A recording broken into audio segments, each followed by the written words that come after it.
കടുകിടണം. എണ്ണ നല്ല ചൂടായതിന് ശേഷം കടുകിടാം കേട്ടാ. ഇപ്പം നമ്മളെ എണ്ണ അതിൽ നല്ലോണം ചൂടായി വന്നിട്ടുണ്ട് കേട്ടാ.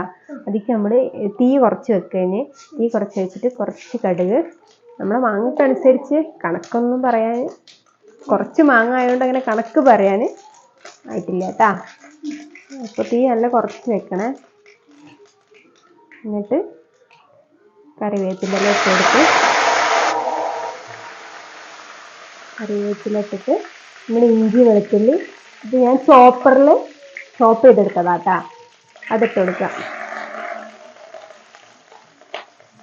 അതെടുത്ത് ഇട്ട് കൊടുത്തിട്ട് ഈ ഇഞ്ചി വെളുത്തുള്ളി നല്ലോണം മൂത്ത് വരണം. അപ്പോൾ നല്ല സ്മെല്ല് വരും. അപ്പോൾ ഇഞ്ചി വെളുത്തുള്ളി ഇട്ടതിന് ശേഷം നമ്മൾ അപ്പോൾ ഇങ്ങനെ പതയണത് കാര്യമാക്കണം. നമ്മൾ എണ്ണയും വെളിച്ചെണ്ണയും കൂടി ഒഴിച്ചുകൊണ്ടാണ് കേട്ടോ പതഞ്ഞ് കാണുന്നത്. ഈ എണ്ണയിൽ ഇത് കിടന്നിട്ട് ഇഞ്ചി വെളുത്തുള്ളി നല്ലോണം മൂപ്പിച്ചെടുക്കണം. നല്ലോണം ഇത് പലരും പല രീതിയിൽ അച്ചാറിടും. എൻ്റെ രീതി ഇങ്ങനെയാണെന്നുള്ളേ.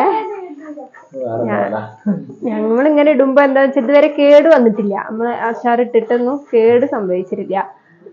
കുറേ കാലം ഇരുന്നിട്ടുണ്ട്. അപ്പൊ ഇത് നല്ലോണം കണ്ട ഇഞ്ചി വെളുത്തുള്ളി നല്ലോണം മൂത്ത് വന്നിട്ടുണ്ട്. അതങ്ങനെ രണ്ടും കൂടി കൂട്ടുമ്പോൾ വരുന്നതാണ്. അത് പ്രശ്നമാക്കണ്ട. അതിന് ശേഷം ഞാൻ അച്ചാർ പൊടി നമ്മൾ കുറച്ചല്ലേ ഇടുന്നത്. അപ്പൊ ഇനി കണക്ക് പറയേണ്ട ആവശ്യമില്ലെന്ന് തോന്നുന്നില്ല. അച്ചാറും പൊടി ആയതുകൊണ്ട് കുട്ടികൾക്ക് കൊടുക്കാനുള്ളതുകൊണ്ട് ഞാൻ കുറച്ചൊക്കെ ഉപയോഗിക്കുന്നുള്ളൂ. ഇനി പച്ചമണം മാറുവോളം ഒന്ന് വഴറ്റിയെടുക്കുക. ഇനി നമുക്ക് നമ്മൾ മാങ്ങ കട്ട് ചെയ്ത് വെച്ചത് ഇതിലേക്ക് ചേർക്കാം. ഇത് പകുതി മുക്കാലും ഇപ്പോൾ വാപ്പയും മോനും ഫുള്ളാക്കിയിട്ടുണ്ട്.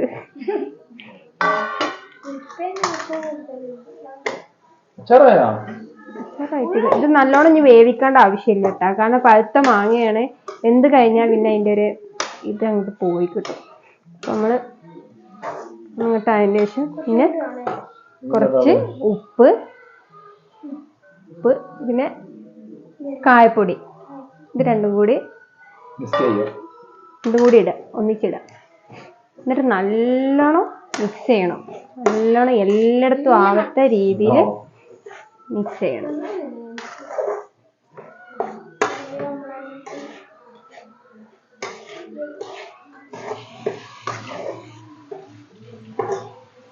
കണ്ട അച്ചാറും പൊടിയൊക്കെ നല്ല കറക്റ്റായിട്ട് വന്നിട്ടുണ്ട്.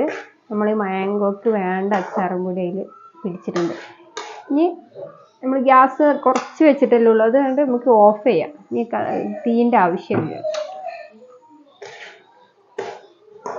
ഇനി എന്ത് ചെയ്യണമെന്ന് വെച്ചാൽ ഇതിങ്ങനെ ഇരിക്കട്ടെ. ഇതിങ്ങനെ ഇരുന്ന് ചൂടാറിയതിന് ശേഷം നമ്മൾ വിനാഗിരി ഒഴിക്കുന്നുള്ളൂ. ചൂടാറിയതിന് ശേഷം ഒഴിക്കണം. ചൂടുള്ളപ്പോൾ ഒഴിക്കാൻ പാടില്ല എന്നാണ് പറയുക. ചൂട് ആറുവോളം നമുക്ക് വെയിറ്റ് ചെയ്യാം. ഇപ്പം ചൂടാറിയിട്ടുണ്ട് നമ്മൾ അച്ചാറിട്ടാ. അപ്പം നമുക്ക് വിനാഗിരി ഒഴിച്ചു കൊടുക്കാം. വിനാഗിരി കൂടി പോകരുത്, കുട്ടികൾക്ക് കൊടുക്കുന്നതാണ്. അപ്പോൾ കുറച്ച് മാത്രം മതി. കുറച്ച് നല്ലോണം മിക്സ് ചെയ്ത് കൊടുക്കാം.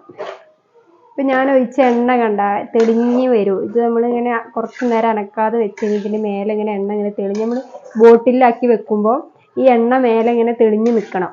അപ്പോൾ ഒരിക്കലും പൂപ്പല് സംഭവിക്കൂല നമ്മൾ അച്ചാറിന്. അപ്പം അതിൽ നമ്മൾ അച്ചാർ ഇവിടെ റെഡി ആയിട്ടുണ്ട്. എല്ലാവരും ലൈക്ക് ചെയ്യണം, ഷെയർ ചെയ്യണം, സബ്സ്ക്രൈബ് ചെയ്യണം. അപ്പം എല്ലാവരും മോനെ സപ്പോർട്ട് ചെയ്യുക, ലൈക്ക് ചെയ്യുക, ഷെയർ ചെയ്യുക, സബ്സ്ക്രൈബ് ചെയ്യുക. ടേസ്റ്റ് ചെയ്യാം. അതിലെ വാ ടേസ്റ്റ് ചെയ്യുന്ന നോക്ക്.